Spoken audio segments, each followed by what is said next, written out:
বাংলাদেশি দাদারা আগে এই ভিডিওটা একটু দেখো তো।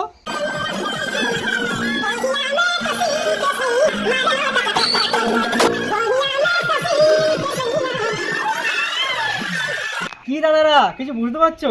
কিছু বুঝতে পারছো না? না ভারতের বিপক্ষে যদি কলা গাছ খেলা বেশি কলা গাছের সাপোর্টার হবো, কিন্তু ভারতের সাপোর্টার হবো না। এবার নিশ্চয়ই বুঝতে পারছো। হ্যাঁ রে, বুঝতে তো পারবেই। 2023 সাল ভারত ভার্সেস অস্ট্রেলিয়া, মনে আছে কি বলেছিলে? আমরা কলা গাছকে সাপোর্ট করবো, তো ভারতকে সাপোর্ট করবো না। ভিডিওটা ভালো লেগেছে না? দেখো ছেলেমেয়েগুলো কী করছে, কলা গাছের উপর কী অত্যাচার শুরু করেছে বলো তো। কী আর বলবো। রাত 12টার সময় খেলা শেষ হয়েছে, তখন গেছি আমরা বন জঙ্গলে কলা গাছ চুরি করতে। তারপর জানো কলা গাছগুলোর সাথে কী হয়েছে?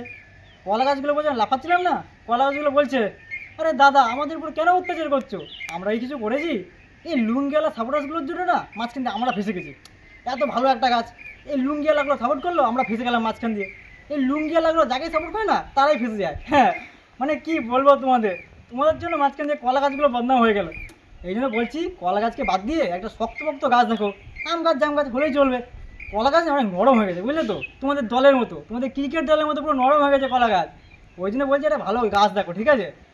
এবার দেখো বাংলাদেশি দাদারা, তোমাদের শুধু ভাগ্য ভালো যে হাতের নাগালে তোমাদের পাইনি। যদি পেতাম না, এই যে কলা গাছগুলোর সাথে কঞ্চা কাজটা হয়েছে তোমাদের সাথে হয়ে যেত কিন্তু। এই জন্য বলছি সময় থাকতে সুখে যাও। ভারতকে ভালো বলতে হবে না, সাপোর্টও করতে হবে না, কিন্তু ভারতের নামে উল্টো পাল্টা বলবে না। আগে দিয়ে সাবধান করে দিচ্ছি, পরে বলবে না যে ভারতীয় দাদারা তো আমাদের সাবধান করেনি, আমাদের সাথে উল্টো পাল্টা কাজ করছে। পরে বারে কিন্তু কলা গাছের পরিবর্তে কিন্তু তোমরা হবে, আর তোমাদের সাথে কিন্তু কাঁচা গাছ হবে। ওই জন্য বলছি সময় থাকতে শুধরে যাও। তো চলো বন্ধুরা, ভিডিওটা কেমন লেগেছে অবশ্যই কমেন্ট করে বলবে। আর এই কলা গাছ সাপোর্টারগুলোর জন্য না অবশ্যই কমেন্টে কিছু লিখে দিয়ে যাবে। আর আমাকে সাপোর্ট করতে কিন্তু একদমই ভুলবে না।